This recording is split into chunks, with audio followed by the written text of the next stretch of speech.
Look closer at the galaxies spinning at the edge of the visible universe, at the storms forming over the ocean, at the shell of a nautilus, at the pattern of seeds in a sunflower, at the way vines wrap, at the curl of your fingerprint, at the double helix of your DNA.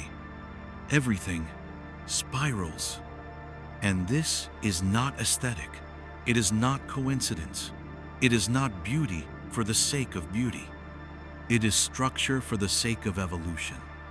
Because life does not move in straight lines. It expands, it returns, it circles, but it never repeats exactly. That is the teaching of the spiral, a path that returns to the same point, but at a higher frequency, with deeper knowing, from a new level of perception. And this pattern, this curve, is not just outside you, it is you. You are made of spirals, literally, biologically, energetically, consciously. Your DNA coils, your hair curls, your thoughts loop, your emotions rise and fall in spirals of tension and release. Your healing doesn't happen in straight lines. Your memory returns in waves. Your breath expands and contracts. The spiral is the geometry of becoming, and every ancient culture knew it. You see it carved into the stones of megalithic temples, woven into textiles, etched into bones, drawn in the sand. It appears in Celtic knots, Andean ruins, Hindu yantras, Sufi whirls, Mayan glyphs, Maori tattoos, Egyptian labyrinths, Greek columns, Tibetan mandalas. To them, the spiral wasn't design, it was language. It was the movement of energy itself. It was the fingerprint of spirit. It was the diagram of transformation. The ancients didn't just see the spiral, they followed it. In dance, in ritual, in pilgrimage, in meditation. Because the spiral was more than shape, it was instruction. Instruction for how to move, how to remember, how to return, how to wake up. Because consciousness doesn't unfold like a line, it deepens, it curves, it tests. It takes you back to the same lesson but asks you to meet it with a new level of self. How many times have you said, I thought I already worked through this. I thought I healed this already. I thought I was past this. That's the spiral. It brings you back, but not as punishment, as proof. Proof that you've grown, because now you see more, you feel more, you hold it differently. The spiral isn't looping, it's refining. And when you begin to see your life this way, not as broken pieces or repeating failures, but as a spiral path, something shifts. You stop rushing, you stop measuring, you stop expecting straight line breakthroughs, and you begin to trust the return. Because the spiral is not a delay. It's the only path that leads you back to your essence. Nature knows this. Your body knows this. Your breath, your blood, your bones, they move this way. You are not separate from this pattern. You are the pattern. And when you begin to move like the spiral physically, emotionally, energetically, you begin to remember how consciousness expands. Not with force, not with perfection, not with straight lines, but with rhythm, with cycles, with curves. Everything spirals, because everything that's alive is in motion. And motion, real, sacred motion, is never linear.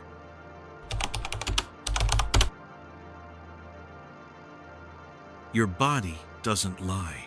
It never has. It never will. And if you watch it, not just anatomically, but energetically, you'll see one undeniable truth. The body does not move in straight lines. It moves in curves. It spirals. Every joint rotates. Every muscle contracts and releases in arcs. Your spine coils when you breathe. Your hips sway when you walk. Your hands curl when you feel. Your whole system is a living helix of motion. You were never designed to march through life, you were meant to flow. And movement reveals this. Try it. Try walking completely rigid, straight, mechanical. Then try surrendering to the natural sway of your body, the gentle spiraling of the shoulders, the subtle bounce of your steps, the rhythm in your breath. One is effort, the other is truth. You've been taught that progress is linear, goals are linear, success is linear. But your body knows better. Because the wisdom of the body is circular, rhythmic, spiraling not to delay progress, but to make it sustainable. Every healing process begins in the body, and the body begins in motion. But not any motion. The kind of movement that doesn't aim to perform or impress, but to reveal. The kind of motion that doesn't fight gravity, but plays with it, dances with it, surrenders to it, and finds power through the surrender. This is why ancient cultures moved in circles, not squares. Why sacred dances unfolded in spirals, not steps. Why martial arts like Tai Chi and Aikido speak in curved energy, not impact. Why whirling, twirling, weaving, and circular breathwork open something that no straight posture can reach. Because when you spiral, you engage more than muscle. You activate memory. You begin to access layers of self stored in the tissue, in the bones, in the nervous system. Because your body is not just a tool for survival, it is a library of everything you've ever felt. And movement, when organic, becomes the key. You are unlocking yourself gently, through spirals, through circular motion, through the rhythms that the world forgot, but your body never did. Notice how children move. They spin, they roll, they fall and spiral back into standing. They don't walk in lines, they flow in arcs. This is instinct. This is the natural intelligence of the soma. And as we age, as we intellectualize, as we grow up, we trade spiral for straight. We trade flow for form. We walk rigid. We breathe shallow. We lose rhythm. We become geometric when we were meant to be organic. But movement never forgets. And when you come back into spiral, whether through conscious dance, breath, slow circular motion, or just listening to your body's real pace, you come back to yourself. You shed performance, you shed control, you shed the idea of what movement should look like. And instead, you let the body teach. Because when the body is free to move naturally, the mind follows. Tension melts, judgment softens, emotion surfaces. The spiral opens the channel between matter and energy, between memory and release, between instinct and awareness. You don't need to understand it. You need to feel it. Because once you feel the spiral, not just as motion, but as intelligence, you'll never force yourself into linearity again. You'll move with the current of consciousness. You'll breathe in rhythm. You'll walk like water. You'll spiral back into who you've always been.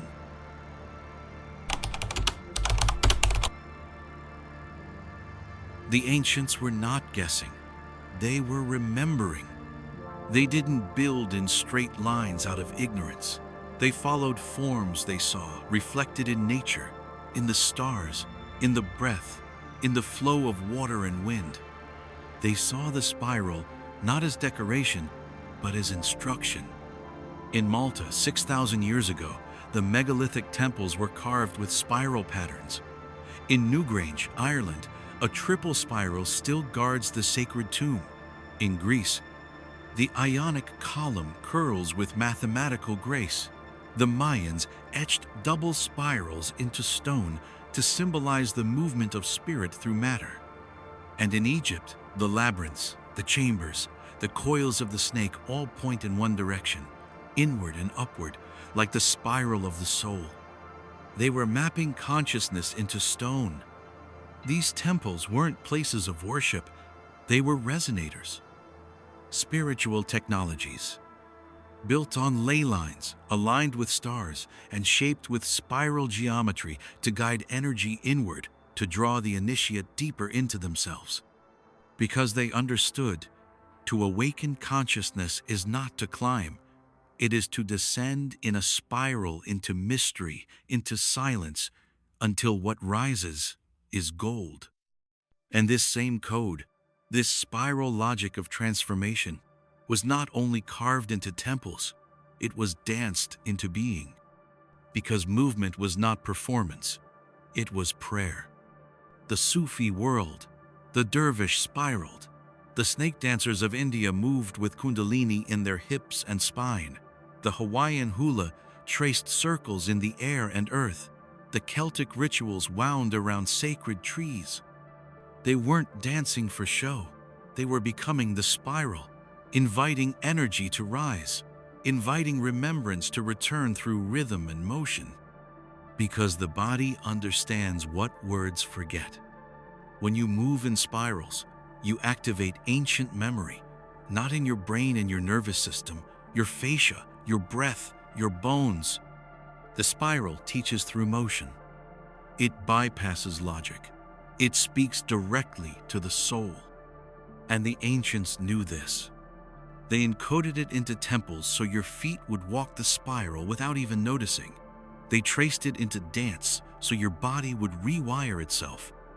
Step by step, they carved it into symbols so your eyes would absorb the geometry and awaken something dormant. Not to worship the spiral, but to become aligned with it. Because to dance the spiral is to say yes to movement that doesn't chase a destination. It's to say yes to rhythm over rush, to return over escape, to feeling over forcing. It's to move with the universe, not against it. The spiral was never a metaphor. It was a mirror of how life grows, of how healing unfolds, of how you awaken. And this is why those who danced it came back changed. Not because they learned new facts, but because they embodied a new frequency. They returned with a different rhythm in their bones, a rhythm the world didn't teach, but their soul always knew.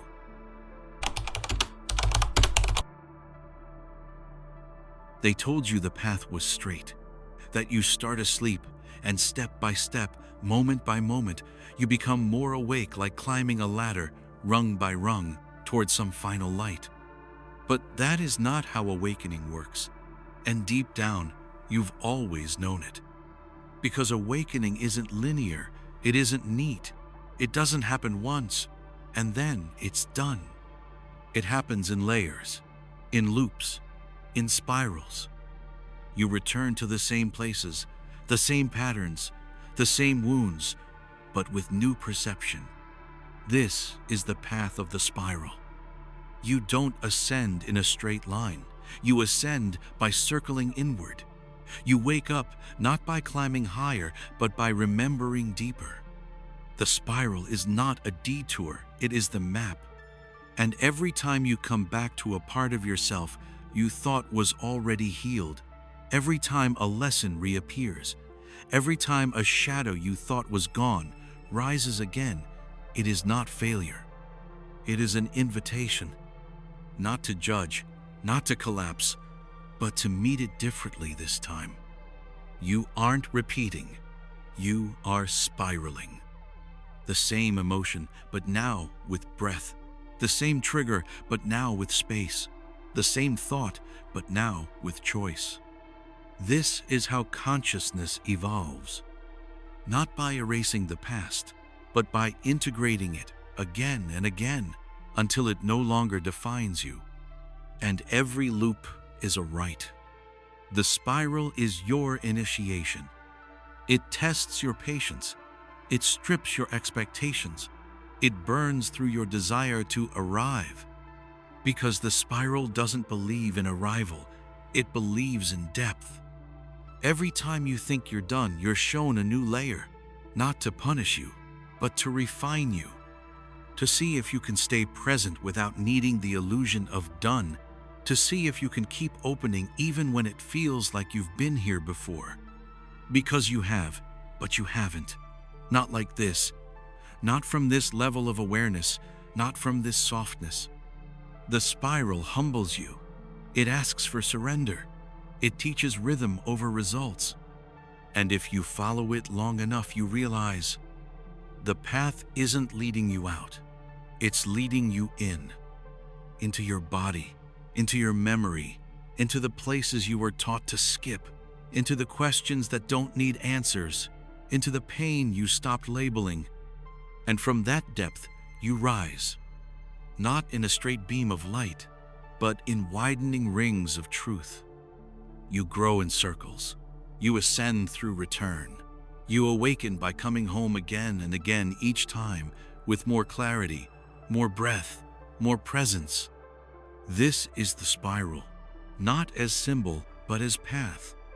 And the ones who walk it with reverence do not seek escape. They seek embodiment. They know the spiral doesn't take you away from yourself. It takes you into yourself until there's nothing left to fix, only something left to be.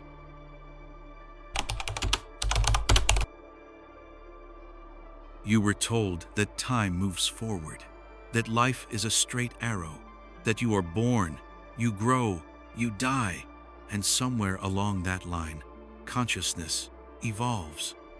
But step outside the system, step into silence, step into your own inner awareness, and you'll feel the truth emerge. Consciousness is not linear, never was, never will be. It doesn't unfold like a timeline.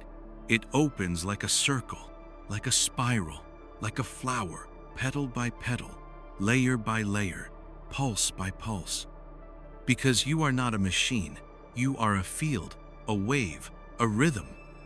And you do not progress in a straight line. You expand in all directions at once. The spiral teaches this. One moment you are clear, grounded, awakened, and the next, you are back in the fog, unsure, shaken, lost in patterns you thought were gone. This does not mean you are broken. It means you are spiraling deeper. Because consciousness does not build on top of itself. It returns to itself again and again, and each time it returns, it reveals a truth that could not be seen before.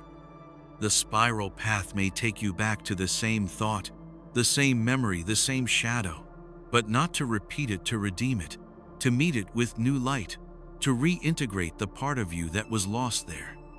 This is why healing isn't instant. It's not a one-way track, it's an unfolding. You may think you're going backwards, but what you're actually doing is entering a deeper ring of the spiral. One layer down, one layer in. You're not unraveling, you're decoding. And sometimes that decoding looks like chaos, like contradiction, like confusion. But that's because linear minds struggle to understand multi-dimensional unfolding. You aren't meant to get it all at once. You're meant to remember in rhythm. Feel into it. The waves of your breath, the repetition of your thoughts, the reappearance of emotional cycles, the strange echoes of déjà vu, how you just knew something you never learned.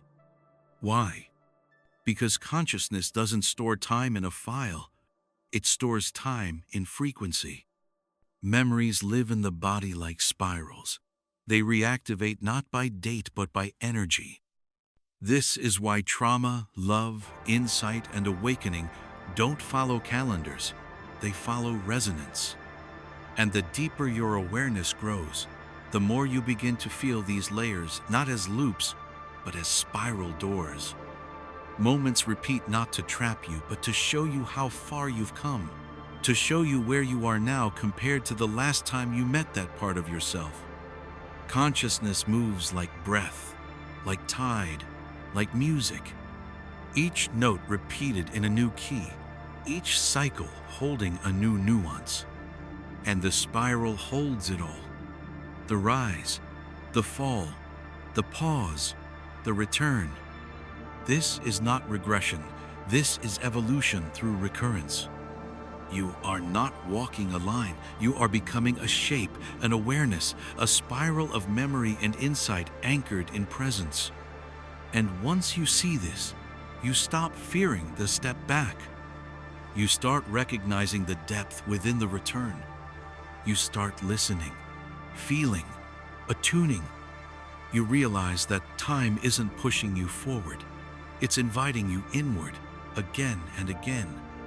And consciousness, it doesn't arrive. It unfolds.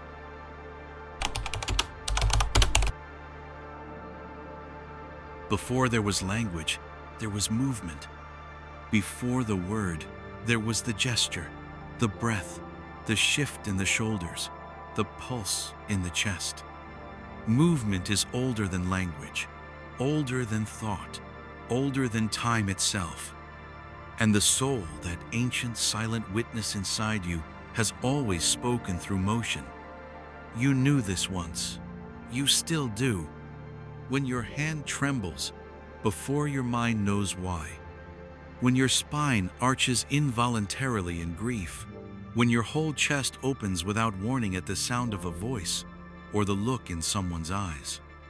That is the body speaking what the soul remembers without words. You don't need to explain your feelings. You need to let them move. Because your emotions are not meant to be solved. They are meant to be danced, felt, carried through the body like wind through leaves, not to be trapped in thoughts, but expressed in motion. This is why every ancient ritual involved movement, dance, spinning, breath synchronized with rhythm, hands moving in symbols older than alphabets. Because the ancients knew, the soul doesn't sit still. It circles, it spirals, it rides the breath like a drumbeat into awakening. And your body is not just a tool, it is a temple, a tuning fork, a vessel that remembers everything your mind has forgotten. Every trauma, every joy, every insight, every loss. The body carries them all not as facts, but as frequencies. And when you move, you release them.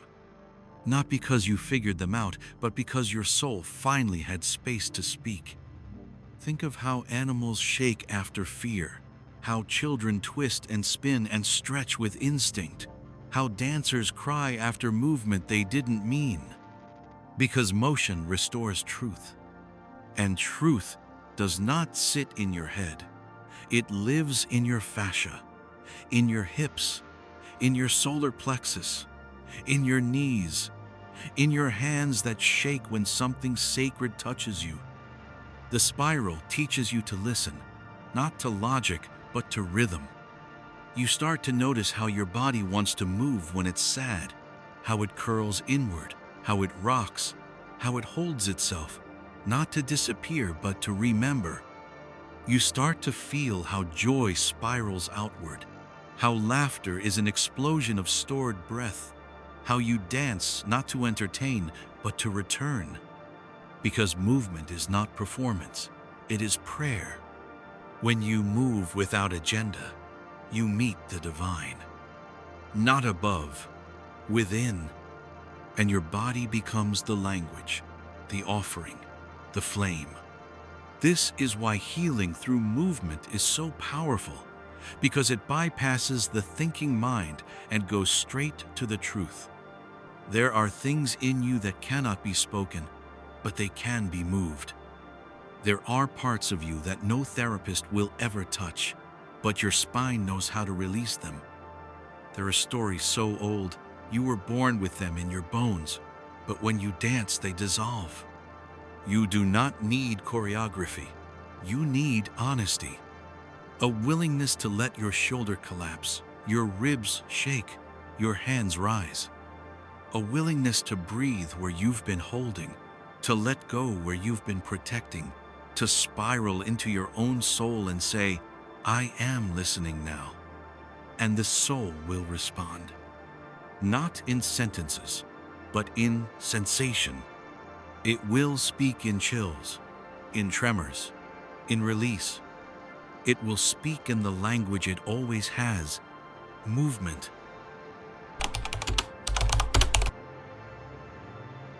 There is a moment, not in theory, not in thought, but in the flesh, when the spiral is no longer just a symbol.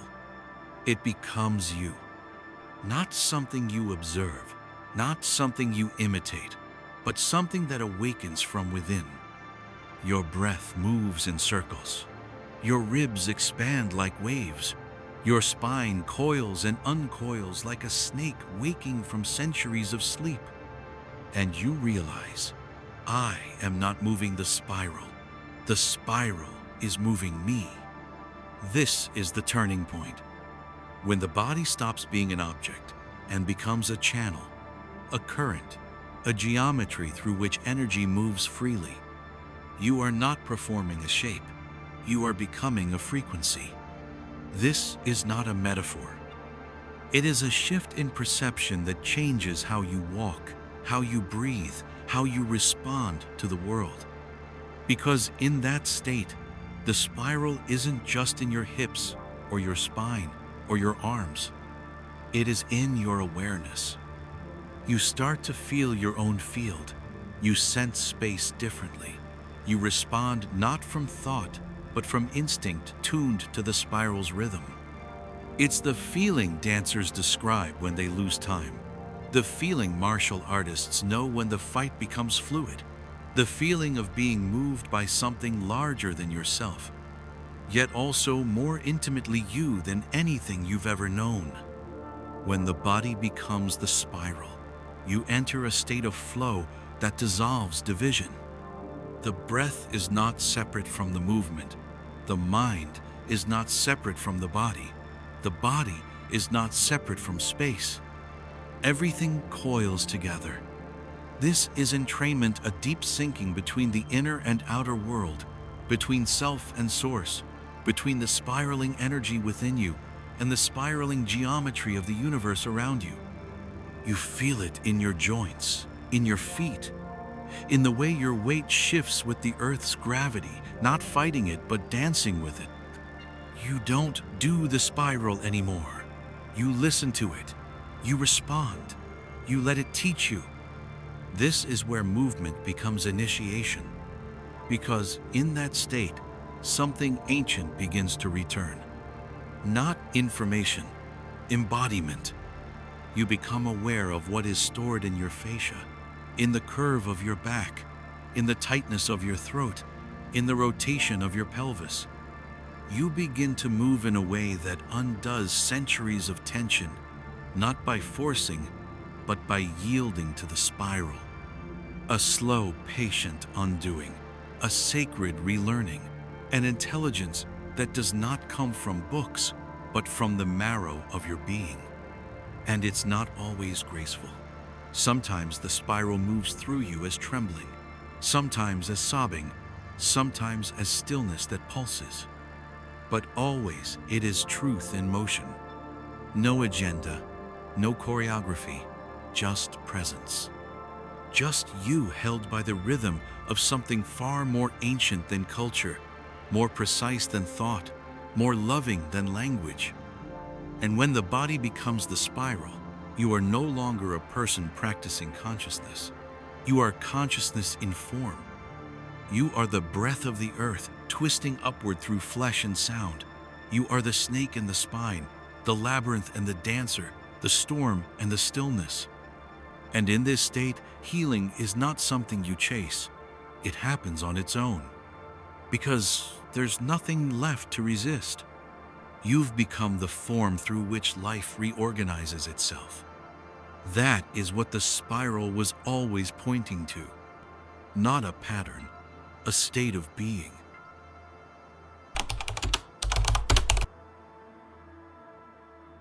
All this time you thought the spiral was a symbol, a curve in stone, a motion in dance, a hidden pattern in shells, storms, galaxies. But the spiral is not just what you see, it's what you are. Not a shape, a state of presence that moves with life instead of resisting it. A state of awareness that no longer demands progress in lines, but welcomes return with reverence. a state of being that knows nothing is ever lost, only transformed, only remembered again from a deeper place. Because the spiral does not forget, it holds everything, every cycle, every breath, every fragment of you that tried to leave itself behind. And it doesn't judge, it just brings it back. Full circle, not to punish, to complete, to reweave, to realign, to restore the center you abandoned when you thought growth was about escape. The spiral reminds you, growth is not away from self, it is into self. Over and over through sensation, surrender, stillness, and movement. You don't have to chase transformation, you have to spiral into it. Not by force, but by rhythm, by listening, by softening, by dancing to the pulse that lives under your skin. The spiral is not outside you. It's not something you draw or trace or wear. It is what animates your being when you drop the armor and let life move through you. It's what breathes you when you stop controlling. It's what leads you back to what is real when your mind forgets how to feel. It's what guides the tears back home, what turns shame into soft release, what invites joy to rise again, not as noise, but as radiance. The spiral is the way awareness unfolds, not fast, but fully, not loud, but deeply, not once, but forever. And once you see this, really see it, you stop measuring your growth by distance. You stop judging yourself for the return. You stop labeling your past as setbacks. You begin to understand. Every loop is sacred. Every cycle is wise. Every return is the next revolution of your becoming. Because the spiral doesn't climb to escape the earth, it rises through it. It moves through body, through blood, through memory, through story until only essence remains. And you begin to walk like the spiral. You speak with cadence, you touch with rhythm, you breathe with reverence. You stop trying to arrive. You start being in motion with your center intact. And in that spiral state, you become unshakable, not because nothing touches you, but because everything moves through you. You no longer hold. You no longer grasp. You flow. This is not enlightenment. This is alignment with life, with breath, with self, with the great spiral of becoming that holds all of existence in its quiet, endless arms. You are not here to escape this pattern. You are here to remember it is you. You are the spiral, and you always have been.